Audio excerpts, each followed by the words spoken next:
Simonos ir Kostolanio rezultatas. Na, o dabar, ko gero, tikras stambus debiutas šiai raiteliai. Atviruose aikštėse, tik šią žiemą Eglė Likšaitė įsigijo Red Boy kaip partnerį sportui. Taigi Eglė Likšaitė ir Tado Baltrušaičio Red Boy. O ruošiasi startui kita Eglė Pakalniškytė, po jos Elena.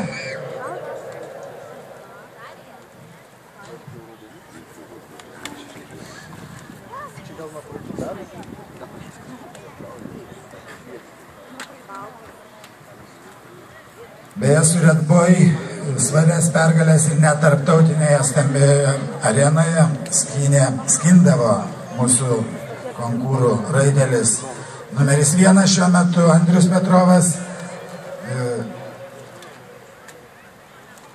baigęs tą didžiąją sporto karjerą. Red Boy puikiausiai gali startuoti Lietuvoje ir būti puikiu partneriu Eglei Likšaitei.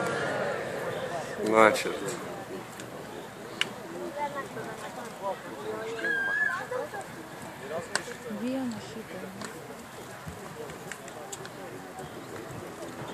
Na, šiandien 4 baudos taškai per 51 ir 69 šimtasias. Deja, 4 baudos taškai